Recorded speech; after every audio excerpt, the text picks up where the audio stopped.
Tonight we revisit one case that became part of British memory. One woman, one investigation, one inquest that returned its verdict and closed without a name to attach to the act. The case of Elizabeth Camp begins in Hounslow, Middlesex, in the winter of 1897. Hounslow at that time was a suburban market town situated on the western fringe of Greater London in the county of Middlesex, connected to the capital by the services of the London and South Western Railway, whose line ran eastward from Hounslow Station toward the terminus at Waterloo on the south bank of the Thames. The town had grown considerably in the decades following the railway's establishment, as the westward expansion of London's working population brought a steady increase in the number of tradespeople, service workers, licensed victuallers, and working families who settled in the streets and courts that had grown up around the old market town centre.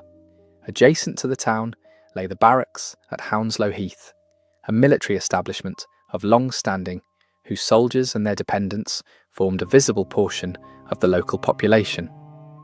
The Great West Road, one of the principal arterial routes between London and the western counties of England, passed through the centre of the town and carried a regular traffic of commercial travellers, carters, and those whose employment required passage along that road. Gas lighting had been extended to the principal streets, and the town's public houses, shops, and commercial premises served a working population of broadly ordinary means and broadly ordinary habits.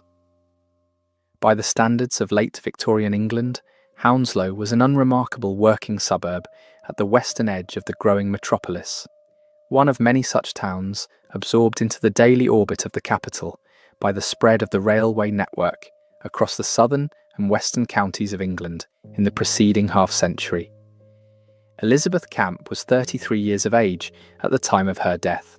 The precise date and place of her birth have not been established in the available record, and no detail of her earliest years appears in the documentation produced by the investigation and inquest in a form that permits confident statement. She was a woman of working-class background, resident in the Hounslow area at the time of her death, and employed as a barmaid at a public house in the vicinity of the town.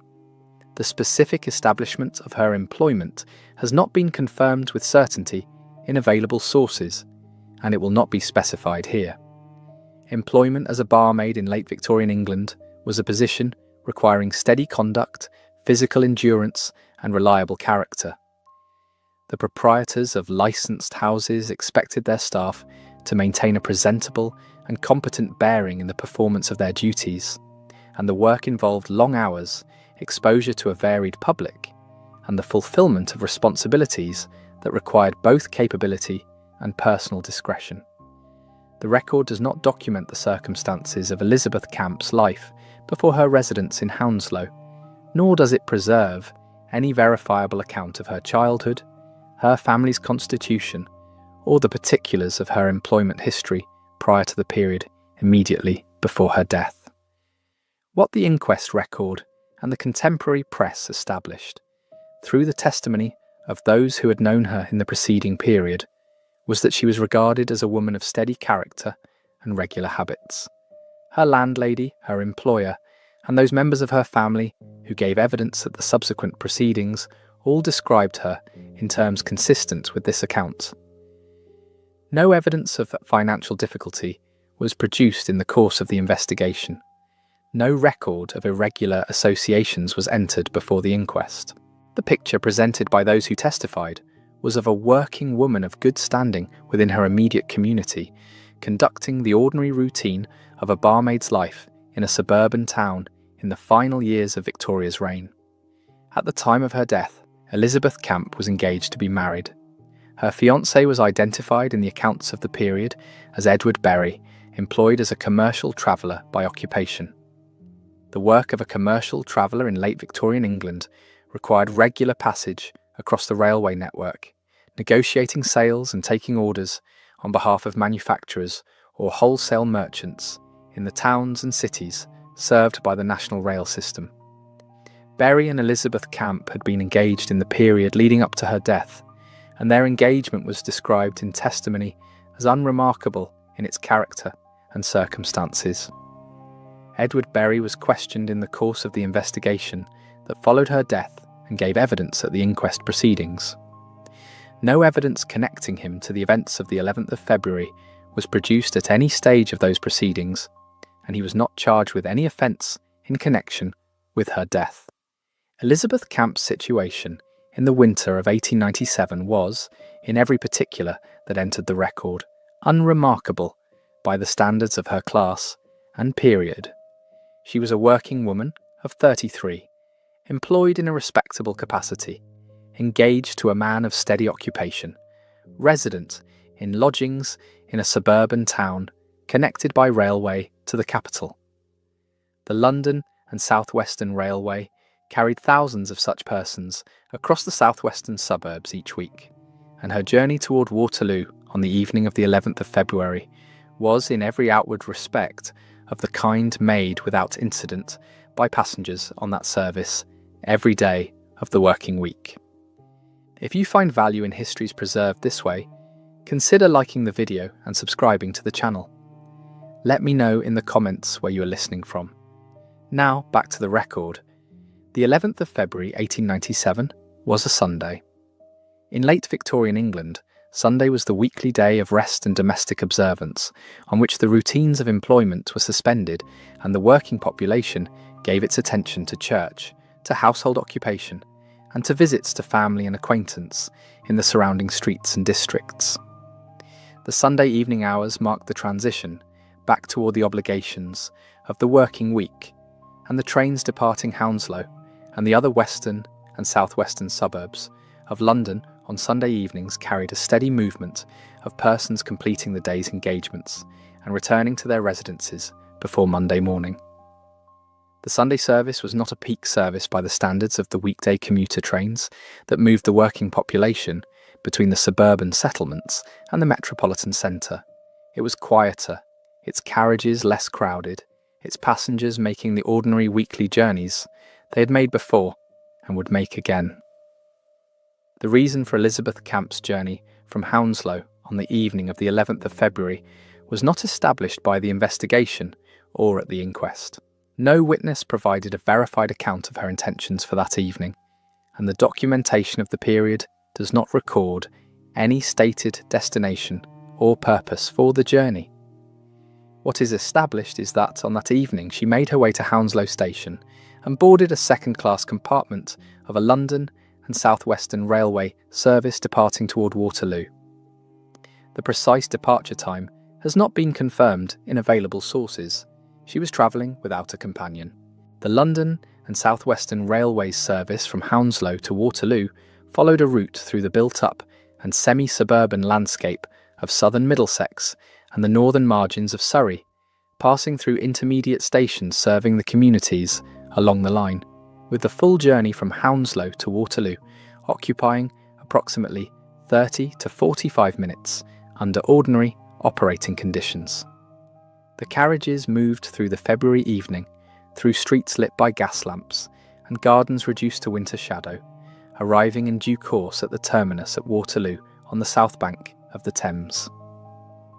The carriage in which Elizabeth Camp travelled was a standard second-class compartment of the non-corridor type, then common to the suburban rolling stock of the London and South Western Railway. Such compartments were enclosed units accommodating between 6 and 8 passengers, with upholstered bench seats along the facing interior walls and an oil or gas lamp providing the light within. There was no corridor connecting any compartment of the carriage to any adjacent compartment, and no passage existed between the interior of any compartment and any other part of the train. Entry and exit were by exterior doors opening directly onto the station platform. The windows could be raised or lowered, but afforded no practical means of communicating an alarm to any person outside the compartment during transit between stations.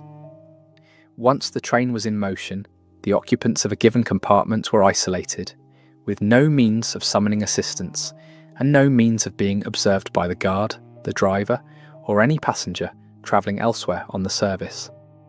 The risks inherent in this design had been a subject of public discussion since the early 1860s, when the murder of a passenger in an enclosed railway compartment on a London line had produced both press alarm and calls for structural reform.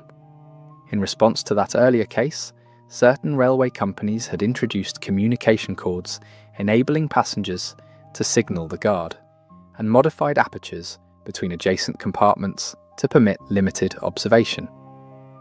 These measures had been adopted in varying degrees across the national network in the years following. By 1897, corridor carriages permitting free movement within the train had been introduced on certain long-distance and express services. They had not been adopted as the standard design for suburban rolling stock. The Hounslow service in February of 1897 ran with non-corridor carriages of the established type, and those carriages remained in service on that route on the evening that Elizabeth Camp boarded the train.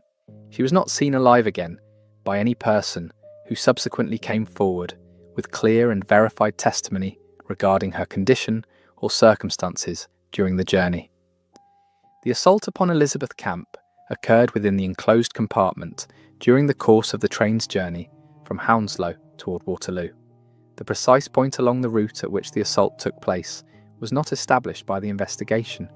The injuries she sustained were consistent with repeated blows delivered by a heavy, blunt instrument, applied with considerable force and on multiple occasions. The condition of the compartment on the train's arrival at Waterloo was consistent with the occurrence of a severe violence within it during the preceding journey. The person who had committed that violence was not present in the compartment when the train arrived at its terminus. On the arrival of the service at Waterloo Station, on the evening of the 11th of February, railway staff moved along the platform in the customary manner to attend the arriving train and its passengers. An employee of the railway, approaching the second-class compartment in which Elizabeth Camp had been travelling, found the state of the compartment such as to require immediate action. Elizabeth Camp was within the compartment. She had sustained injuries to her head of a severity immediately apparent to those who attended her, and she was in a condition from which she could not recover. She was removed from the compartment, but she did not regain consciousness, and she died at the station or within minutes of her removal from the carriage. She gave no account of what had occurred during the journey. She was not in any condition to give one. The investigation into the death of Elizabeth Camp was formally opened on the evening of the 11th of February, 1897. The compartment in which she had been found was preserved as evidence. The personal effects belonging to Elizabeth Camp that remained within the carriage were collected by officers attending the scene, and it was through these items, together with the subsequent attendance of those who knew her, that her identity was established.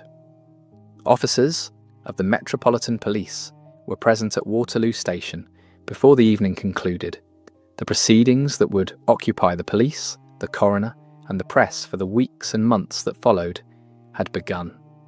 The officers of the Metropolitan Police who attended Waterloo Station on the night of the 11th of February, 1897, were confronted from the outset with an investigation presenting particular structural difficulties. The crime had occurred in a moving railway carriage at an unknown point during a journey of approximately 30 to 45 minutes within a compartment designed so as to render the assault entirely invisible to any other person on the train during its commission. The perpetrator had departed the train at some intermediate station between Hounslow and Waterloo before the discovery of the victim, and had done so without leaving any verified record of their presence or departure. The scene of the crime had arrived at Waterloo Station, carrying only the victim and the evidence of what had been done to her. It had not arrived carrying any witness. Scotland Yard was engaged in the investigation, given the seriousness and public profile of the case, and the inquiry that followed was conducted as a Metropolitan Police matter. The senior officers responsible for the investigation have not been confirmed by name in available sources, and they will not be named here. The investigation proceeded on several simultaneous lines from the early days following the discovery, each directed toward establishing who had been in Elizabeth Camp's compartment during the journey, and whether any of those individuals could be connected to the violence that had occurred within it. The first investigative line concerned the other passengers who had travelled on the same service from Hounslow on the evening of the 11th of February. Notices were placed in the press in the days following the discovery, appealing for any person who had been on the service that evening to come forward and give an account of what they had observed at Hounslow Station, at any intermediate station along the route, or within the carriages of the service during the journey. This was the standard approach of the Victorian Metropolitan Police in cases where the identity of witnesses was unknown and their cooperation was required for the investigation to proceed. The press in 1897 was the primary instrument through which the police communicated with the public, and appeals of this kind were a recognised feature of high-profile investigations in the period. Officers also attended directly at the intermediate stations on the Hounslow to Waterloo route, speaking with station staff and seeking accounts of any passenger or individual who had been observed on the platforms or in the vicinity of the carriages on the evening of the 11th of February. These inquiries produced a number of persons who came forward to give accounts of their movements and observations on the evening in question. Witnesses were interviewed in the days and weeks that followed, and their statements were taken and recorded. Some of those who came forward reported having observed a man in the vicinity of the relevant compartment or the relevant section of the train, either at Hounslow Station before departure or at one of the intermediate stations during the journey. The accounts that entered the record were not of sufficient consistency or specificity to permit the identification of any individual, and none of the witness testimony produced in the investigation resulted in the naming of a suspect or the presentation of evidence capable of sustaining a charge before a court. The descriptions provided were general, the observations fragmentary, and the circumstances of a Sunday evening service moving through suburban stations at intervals did not lend themselves to the kind of close and sustained observation that would have been required to identify a particular individual with confidence. The investigation also turned its attention to the circumstances of Elizabeth Camp's own life and associations, proceeding from the standard investigative principle that a victim's connections and circumstances might illuminate the identity or motive of whoever had been responsible for her death. Officers interviewed her landlady, her employer, and those members of her family who were available and willing to give account. They inquired into her financial situation, into the nature of her relationships, and into whether any person in her immediate circle had cause or motive to wish her harm. These inquiries produced no evidence of any relevance to the question of her death. The picture that emerged was consistent with the account provided at the subsequent inquest. A woman of regular habits, without documented enemies, without outstanding financial obligations of a kind that might generate conflict, and without any known association or entanglement that could serve as the basis for a theory of the crime. Edward Berry, Elizabeth Camp's fiancé, was questioned by investigators in the course of these inquiries. His situation and movements on the evening of the 11th of February were examined, and he gave an account of himself for the relevant period. The investigation did not produce evidence that placed him in the compartment or on the service during the journey, and his account was not contradicted by any witness testimony that subsequently entered the record. He was not treated as a suspect of material significance in the proceedings that followed, and his subsequent testimony at the inquest was directed principally toward establishing Elizabeth Camp's character and her last known movements before the journey, rather than toward accounting for his own conduct at the time of her death. He was cleared without formal proceeding to that effect, the investigation having produced nothing against him.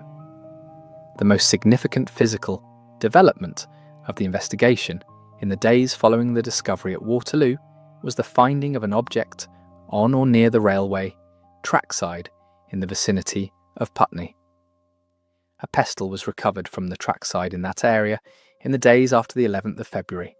The object was a pestle of the type associated with a mortar and pestle set, the paired grinding instruments used in pharmacies, dispensaries, and domestic preparation for the crushing and combination of dry materials. A pestle of this kind was a heavy, cylindrical instrument, solid in its construction, with a rounded or blunt end suited to the application of force in a downward grinding motion. As an object, it was not uncommon in the late Victorian domestic and commercial environment. It was available in pharmacies and chemists' shops, in the back rooms of apothecary establishments, and in households where medicinal or culinary preparations were made by hand. The pestle recovered near Putney bore blood upon it. Officers examining the object treated it as consistent with the injuries sustained by Elizabeth Camp and with the character of the weapon that had produced those injuries. The inquest proceedings would subsequently treat the pestle as the probable instrument of the assault. Its presence on the trackside in the Putney area was consistent with having been thrown from the moving train through an open or lowered compartment window at some point during the journey between an intermediate station and Waterloo. The section of the route passing through or near Putney fell within the latter portion of the journey from Hounslow, and the disposal of the weapon from the moving train in that area was consistent with the theory that the assault had occurred during transit, and that the perpetrator had sought to remove the instrument of the crime from their person before alighting or before the train arrived at its terminus. The investigation directed considerable effort toward establishing the origin of the pestle and the identity of its owner. Officers canvassed chemists' shops, pharmacies and dispensary establishments across the relevant areas of London and the surrounding districts, presenting the recovered object and seeking any person who could identify it as one that had been purchased from, supplied by, or associated with a particular establishment or individual. The pestle was also examined in connection with any household or commercial premises along the route, and in the areas from which the passengers of the relevant service might have originated. These inquiries were extensive and occupied officers for a considerable period of the investigation. They did not produce a lead that resulted in the identification of any individual as the former possessor of the object. The failure to trace the pestle was of particular significance to the investigation because the instrument was the only physical evidence of the perpetrator's activity that had been recovered. The compartment itself had been examined and the evidence of the violence within it recorded, but the compartment had been occupied by only two persons, one of whom was dead and the other of whom had left no other identifiable trace. The pestle thrown from the train had survived in a form that permitted examination. Had it been possible to connect the pestle to a purchaser and owner or a prior possessor, that connection might have provided the one thread from which the investigation could have proceeded toward a charge. The thread was not found. The origin of the pestle remained unestablished, and the object was entered into evidence without a name attached to it. Officers also continued to canvass the stations along the route and to seek any further witnesses whose accounts might narrow the range of persons who could have occupied the compartment with Elizabeth Camp on the evening of the 11th of February. The intermediate stations on the Hounslow to Waterloo line served populations of varying density in the built-up suburbs of southwest London and southern Middlesex. The staff of each station was questioned regarding any individual or group observed in the vicinity of the arriving and departing service on that Sunday evening, and any particulars of dress, appearance, or behaviour that might have been noticed and retained. These inquiries added nothing of prosecutorial weight to the record. The Sunday evening traffic through those stations had been unremarkable in every respect that those questioned could recall, and nothing observed by station staff along the route had, at the time it occurred, attracted sufficient notice to be remembered in the precise detail that the investigation required. The investigation continued through the weeks following the discovery without producing a suspect. The appeal for public witnesses had generated accounts that, when examined individually and against one another, did not produce a coherent or consistent description of any particular individual. The canvassing of chemists and pharmacies had not established the provenance of the pestle. The examination of Elizabeth Camp's own circumstances and associations had produced no evidence of personal enmity. The questioning of Edward Berry had produced nothing against him. The investigation had been conducted with the resources and methods available to the Metropolitan Police in 1897, and it had not been conducted cursorily. The case had attracted public attention and the consequent institutional weight that such attention brought to bear on the conduct of an investigation. The absence of a result was not attributable to any failure of effort. It was attributable to the structural circumstances of a crime committed in total privacy by a person who had removed themselves from the scene before the crime was discovered, leaving behind them nothing of sufficient particularity to permit their identification. The investigative record, as it stood by the time the case passed to formal inquest proceedings, presented the coroner and the jury with the following established facts. A woman had been found dead in a railway compartment at Waterloo Station. The cause of her death was blunt force injury to the head. A pestle bearing blood had been recovered from the trackside near Putney, and no person had been identified, charged, or remanded in connection with her death. A post-mortem examination of the body of Elizabeth Camp was conducted in the days following the discovery. The examining physician was appointed for the purpose, in the manner then customary within the Metropolitan Police District, the examination being directed by the coroner's office in conjunction with the investigating officers. The specific identity of the examining physician has not been confirmed in available sources, and their name will not be stated here. The examination established the cause of death as multiple blunt force injuries to the head, producing fatal trauma to the skull and the cranial structures within. The injuries were of a severity that could not have been produced by a single application of force of any ordinary magnitude. The medical findings indicated that Elizabeth Camp had been struck on the head repeatedly with an instrument of considerable weight and solidity, and that the blows had been applied with sufficient force on each occasion to cause significant and cumulative destruction of the skull and the tissues beneath. The number and distribution of the injuries were recorded in the formal medical findings and entered into the proceedings of the inquest.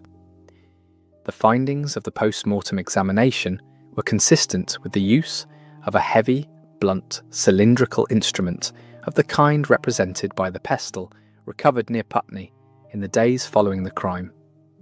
The dimensions and character of the injuries, as described in the medical evidence, corresponded with the dimensions and character of that instrument, and the inquest proceeded on the basis that the pestle was to be treated as the probable weapon of the assault. Victorian forensic science could not establish this connection with the certainty available to modern forensic pathology. Blood found on the pestle could be identified as blood, and the physical characteristics of the injuries could be compared with the dimensions of the recovered instrument. But no method existed in 1897 by which blood could be typed and matched to a specific individual, or by which trace material on the instrument could be linked by scientific means to the specific victim rather than to the general category of the act. The inquest treated the pestle as the probable instrument, and the medical evidence supported that characterization, but the connection was one of probability rather than demonstrated forensic certainty. The medical examination also addressed the question of the time at which the injuries had been inflicted, establishing that the wounds were consistent with having been sustained during the course of the journey from Hounslow on the evening of the 11th of February, and that the injuries were very recent at the time of the discovery at Waterloo Station. No evidence of prior injury was noted. The examination was concluded, and its findings were entered into the official record and made available to the inquest proceedings that followed. These findings were entered into the official record. The post-mortem examination had established with precision the manner in which Elizabeth Camp had died. It had not established by whom or why. The coroner's inquest into the death of Elizabeth Camp was convened in the days following the 11th of February 1897, and it continued across multiple sittings, extending through the following weeks into March of that year. The name of the presiding coroner has not been confirmed in available sources, and it will not be stated here. The inquest was held before a jury in accordance with the established procedure for inquests into suspicious or violent deaths in the Metropolitan Police District, and the proceedings were reported in detail by the Times and by the London daily and evening press, whose coverage made the case and its developments known to a wide public throughout the period of the inquiry. The purpose of the inquest, as it was understood in the Victorian legal context, was to establish by formal process the identity of the deceased, the cause and circumstances of death, and, where the evidence permitted, the identity of any person responsible for it. The coroner's jury was required to return a verdict on the basis of the evidence placed before it, and the range of available verdicts in a case of this kind extended from accidental death through manslaughter to the finding of willful murder. Where the evidence established that a death had resulted from deliberate violence, but did not identify a specific person as having committed that violence, the appropriate verdict was willful murder by person or persons unknown. It was a verdict that acknowledged the character of the act without producing a name to be committed for trial. The inquest proceedings opened with the formal identification of the body of Elizabeth Camp by members of her family who attended the proceedings for that purpose. The circumstances of the discovery at Waterloo Station on the evening of the 11th of February were entered into the record through the testimony of the railway employee who had found her and of others who had attended the scene in the immediate aftermath of the discovery. The testimony of these witnesses established the facts of the discovery without material controversy. A woman had been found in a railway compartment at Waterloo Station bearing injuries to her head of a fatal nature, and she had died without recovering consciousness. The examination of railway staff extended beyond those who had attended the discovery to include employees at the intermediate stations on the Hounslow to Waterloo route. Porters, guards, ticket collectors, and other personnel attached to the relevant stations were called or gave accounts of what they had observed on the evening of the 11th of February. The evidence of these witnesses was directed toward establishing whether any of the railway staff present along the route on that evening had seen anything of significance in connection with the relevant compartment or with any passenger alighting from the service at any of the intermediate stops. The accounts given by these witnesses were examined at length during the inquest proceedings. They did not produce any description of an individual of sufficient particularity to permit identification, and the overall weight of the railway staff testimony did not advance the investigation beyond the point it had reached before the inquest convened. The medical evidence was presented by the physician who had conducted the post-mortem examination, whose testimony described the injuries sustained by Elizabeth Camp and addressed the question of the instrument by which they had been caused. The injuries were presented as the product of repeated forceful blows from a blunt cylindrical instrument, and the pestle recovered near Putney was identified in the medical testimony as consistent with the production of such injuries. The physician's evidence was that the number and severity of the blows were in excess of what would have been required to cause incapacitation or death, indicating that the assault had continued beyond the point at which resistance or movement by the victim would have been possible. The medical testimony was received and entered into the formal record of the proceedings without material contradiction. The pestle itself was presented and examined as part of the inquest proceedings. Its dimensions, its character as an instrument, the blood found upon it, and the circumstances of its recovery from the trackside near Putney were all entered into the record. The evidence regarding the pestle was documentary and physical rather than testimonial in its primary character, because no witness had been found who could establish the instrument's origin or prior ownership. Representatives of the investigation gave evidence of the inquiries that had been conducted to trace the pestle to a source, including the canvassing of chemists and pharmacies that had been undertaken without result. The failure of these inquiries was itself entered into the record as part of the account of what the investigation had and had not been able to establish. Edward Berry, Elizabeth Camp's fiancé, gave testimony at the inquest. His evidence addressed the nature of his relationship with Elizabeth Camp, the circumstances of their engagement, and what he knew of her movements and habits in the period before her death. He gave an account of himself for the relevant period on the evening of the 11th of February and addressed the questions put to him by the coroner and the jury.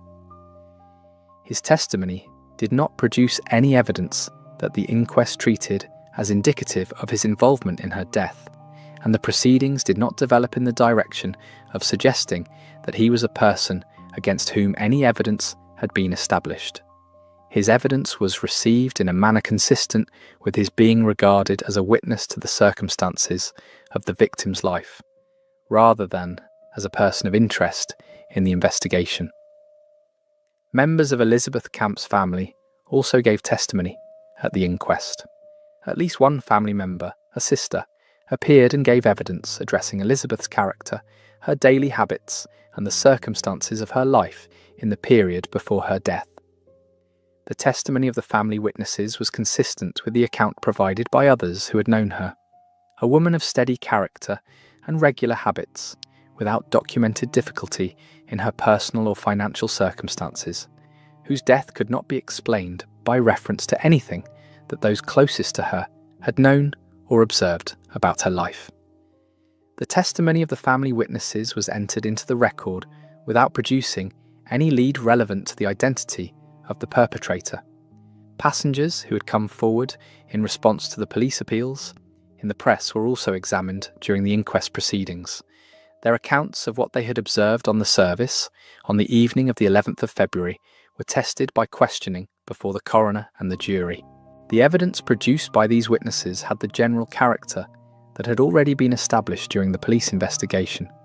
Observations that were partial, imprecise, and inconsistent among themselves, without sufficient specificity to permit the identification of any particular individual. Some witnesses described having seen a man in the vicinity of the relevant part of the train, either at Hounslow Station or at an intermediate station during the journey. None of these accounts, when examined individually or in combination with the others, produced a description capable of supporting a charge against any named person. The jury heard the totality of this evidence across the sittings of the inquest and deliberated upon it at the conclusion of the proceedings. The jury of the coroner's inquest returned a verdict of willful murder by person or persons unknown. This verdict was the formal legal finding that Elizabeth Camp had been deliberately killed by a person who had not been identified and against whom no evidence of sufficient weight to name them had been produced.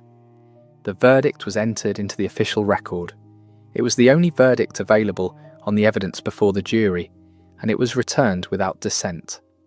No individual was committed for trial on the basis of the inquest proceedings. No individual was named as a person against whom the investigation had produced actionable evidence. The inquest concluded, and the case passed from the formal stage of coroner's proceedings into the continuing, but now unstructured phase of a police investigation without a suspect. The inquest had extended across multiple sittings, had heard from a substantial body of witnesses, and had examined the only physical evidence recovered in connection with the crime. It had established, with formal legal authority, the manner in which Elizabeth Camp had died and the fact that her death was the result of deliberate violence. It had not established who was responsible for that violence, and the record closed at that point with the question unresolved. The public reaction to the death of Elizabeth Camp and to the proceedings of the inquest was considerable and sustained. The case had attracted the attention of the London press from the evening of the discovery at Waterloo Station, and the coverage had grown as the inquest proceeded and the scale of the investigative difficulty became apparent. The Times reported the inquest proceedings in detail across multiple editions, and the London evening papers covered developments as they occurred, bringing the case before readers who followed its progress over the weeks of the inquiry.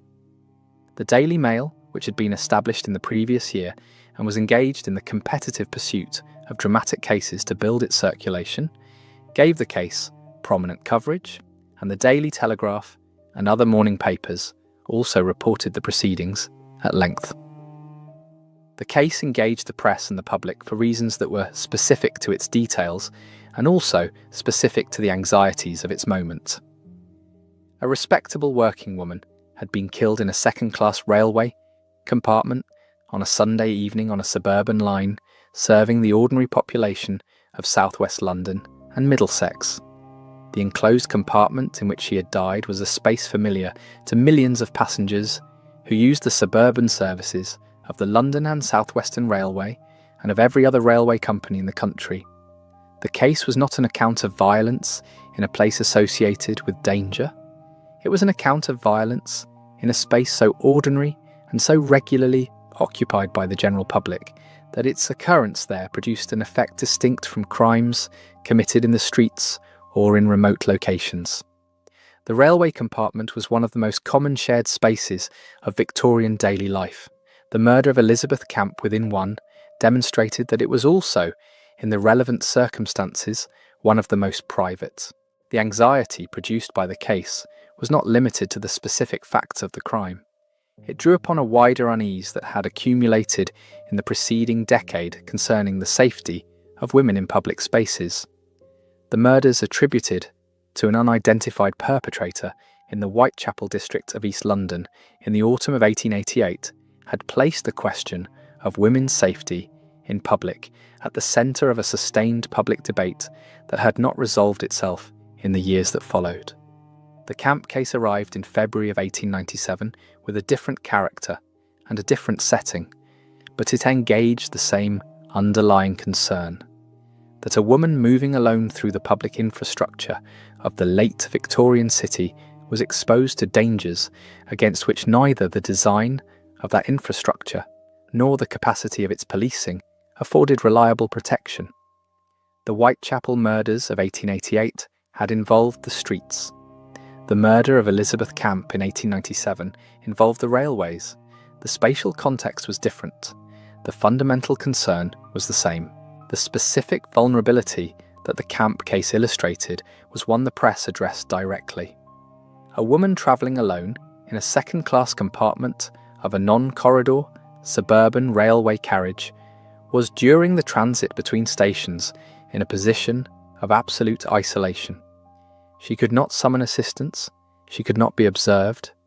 The only recourse available to her in the event of an attack was to open a window and attract attention on a platform, and that recourse was available only when the train was stationary, at a station.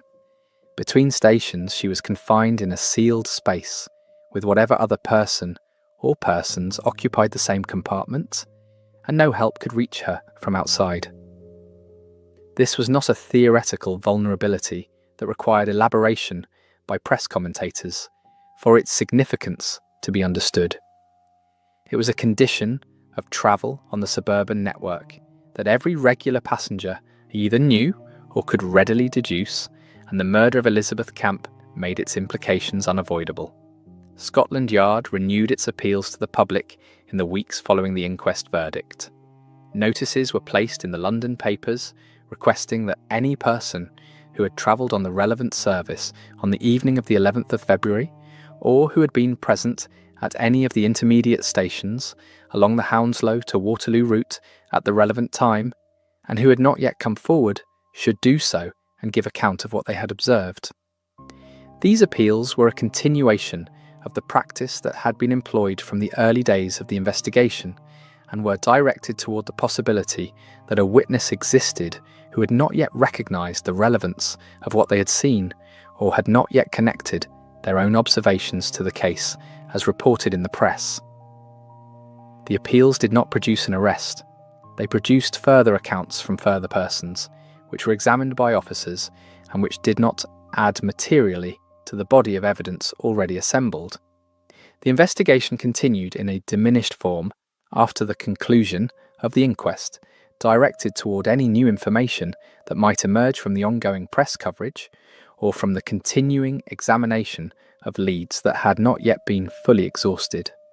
The effort to trace the pestle was not formally abandoned at a single moment, but gradually subsided as each avenue of inquiry reached its terminus without producing a connection to a name. Chemists and pharmacists who had not yet been contacted were approached in the months following the inquest, and any report of a pestle missing from a household or a commercial establishment that reached the investigating officers was examined against the possibility of a connection to the recovered instrument. These inquiries produced nothing.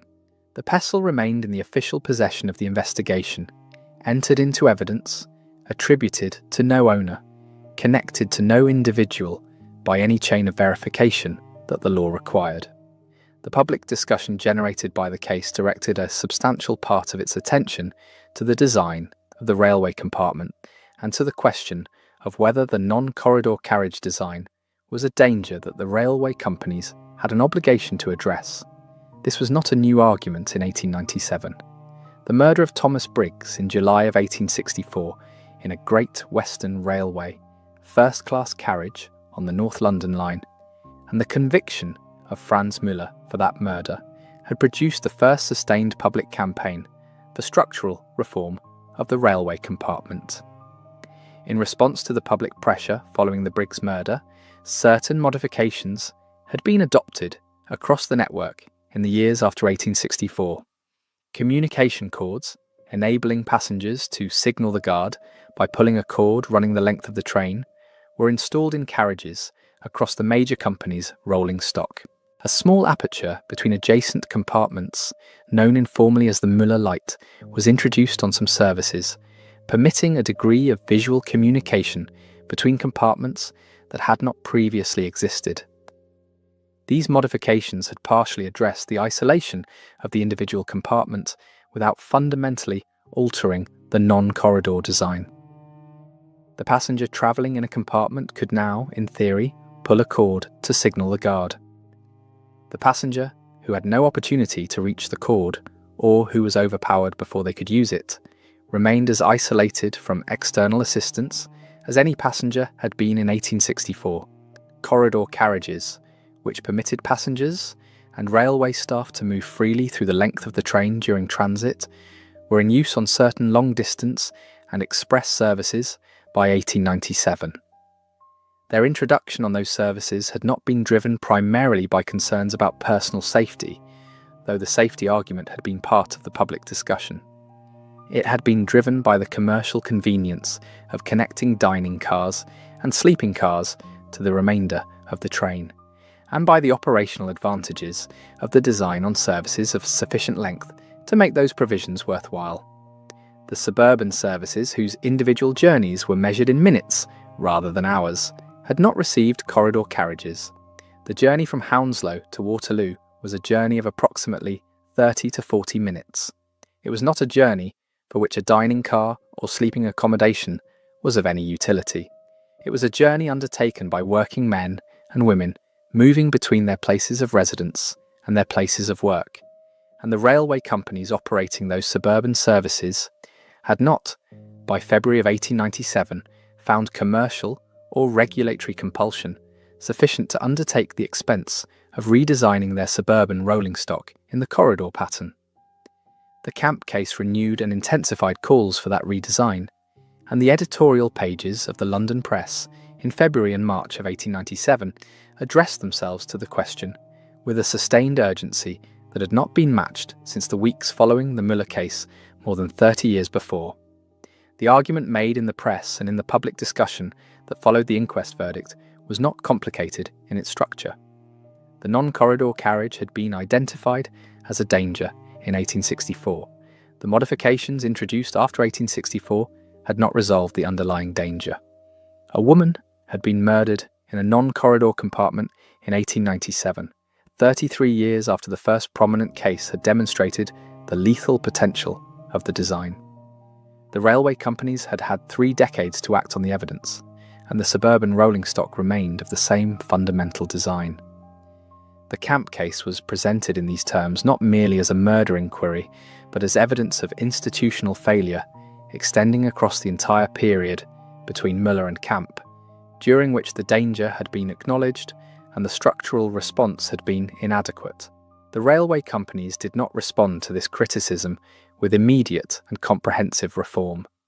The adoption of corridor carriages as the standard design for suburban rolling stock was a process that extended into the Edwardian period and beyond, driven by the accumulation of public pressure and the gradual alignment of commercial interest with the requirements of a safer design. The Camp case was a significant moment in the history of that campaign, but it was not the sole determining cause of the changes that followed. The changes, when they came, reflected the weight of a sustained argument made across several decades and several cases, of which the murder of Elizabeth Camp was one of the more prominent and more clearly documented. The pestle remained the most distinctive material element of the case in the minds of those who followed it and those who subsequently wrote about it. An instrument of the domestic and commercial pharmacy, a tool of the grinding room and the dispensary, it had been carried on to a Sunday evening suburban train, used to deliver repeated fatal blows to the head of a woman of 33, and then thrown from the moving carriage onto the trackside near Putney. Its recovery had been the one moment in the investigation at which a physical connection to the perpetrator seemed to exist and to be within reach. That connection had not been established. The pestle had been examined, entered into evidence, and traced to no origin. It had remained in the possession of the investigation as an object without an owner, the one material thing that had passed through the hands of the person who had killed Elizabeth Camp, and that had survived the disposal from the moving train. It bore blood that could not be typed. It bore dimensions consistent with the injuries, but not exclusively consistent with them. It was the central object of the case, and it was also, in every evidentiary sense, a dead end. The case of Elizabeth Camp passed into the records of the Metropolitan Police and into the coverage of the Victorian press as one of the outstanding unsolved murders of the period. In the decades that followed, it entered the canon of Victorian true crime literature through its inclusion in a succession of anthologies and histories of notable British murders and railway crimes. Authors who compiled accounts of Victorian criminal cases in the 20th century returned to the Camp case as an example of the unsolved railway murder, a category to which it distinctively belonged alongside a small number of other cases from the same period and the same network. The London and South Western Railway appeared twice in the record of significant unsolved railway crimes of the Victorian and Edwardian era, the Camp case of 1897 being followed 8 years later by the unresolved death of Mary Sophia Money in the Merstham Tunnel in 1905. Both cases involved lone women in closed compartments and verdicts that named no perpetrator. Both passed into the permanent record of unresolved Victorian criminal inquiry. The case is referenced in the historiography of Victorian crime and in the history of railway safety reform in Britain, and it retains a presence in modern accounts of the period that treat the enclosed railway compartment as a site of particular significance in the social and criminal history of Victorian England. The Wikipedia entry on the case and the accounts that appear in modern true crime journalism and online historical writing reflect its continued accessibility as a case study in the limits of Victorian investigation and the structural vulnerabilities of the period's public infrastructure. It has not generated the sustained literary or cultural treatment that certain other Victorian murder cases produced, and it has no dedicated fictional or dramatic adaptation that has entered general cultural currency. It has remained primarily a case in the historical record. The significance of the Elizabeth Camp case in the history of British railways and in the history of Victorian criminal investigation does not depend on its resolution. It depends precisely on its irresolution. An investigation of genuine effort and considerable public attention had been conducted over a period of weeks by officers of the Metropolitan Police and by a coroner's jury examining the best available evidence. The investigation had produced one physical object connected to the crime, had heard from a substantial body of witnesses, and had examined the circumstances of the victim's life without producing a lead that advanced toward a named suspect. The inquest had returned its verdict. The case had closed.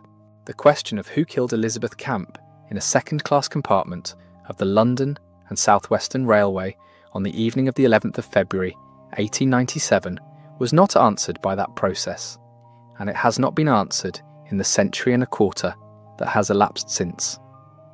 What the case demonstrated about the Victorian Metropolitan Police was not a failure of effort or intention, but a structural limitation of method in a particular class of crime. A murder committed in a moving vehicle, without witnesses, by a person who had removed themselves from the scene before the crime was discovered, presented the investigative methods of 1897 with a set of conditions for which those methods had no fully adequate response. Blood could be identified, but not typed. Witnesses could be sought, but their accounts, when general and inconsistent, could not be assembled into a legal case. A physical object could be recovered and examined, but not scientifically connected to a specific individual without the techniques of trace evidence analysis that lay decades in the future. The investigation had proceeded to the limit of what its available tools permitted. It had not reached the answer. The public debate about the safety of non-corridor railway carriages that the Camp case renewed was part of a longer history, beginning with Muller and extending through the Edwardian period, that eventually resulted in the widespread adoption of corridor carriages on British suburban services. Elizabeth Camp's death was one entry in the evidence assembled by that debate, one name attached to the argument that the design of the enclosed compartment created conditions under which lethal violence could occur without any possibility of intervention or witness. The adoption of corridor carriages in the years that followed did not resolve the question of her death. It did not identify the person who had been in the compartment with her. It addressed only the structural condition that had made the act possible without consequence to the perpetrator, and it addressed that condition too late to have made any difference to Elizabeth Camp herself. The record of the investigation, the inquest, and the press coverage of February and March of 1897 survives in the archive. The Times Digital Archive preserves the verbatim reporting of the inquest proceedings. The British Newspaper Archive holds the coverage of the London and local papers that followed the case through its duration. The London Metropolitan Archives may hold the coroner's records depending on their survival, and the National Archives at Kew holds the operational records of the London and South Western Railway and the Metropolitan Police series that may contain investigation files. These records are the complete extent of the evidence that exists. They establish what was known. They do not establish what the investigation could not reach. Elizabeth Camp's case was the single case examined here. No arrest was ever made.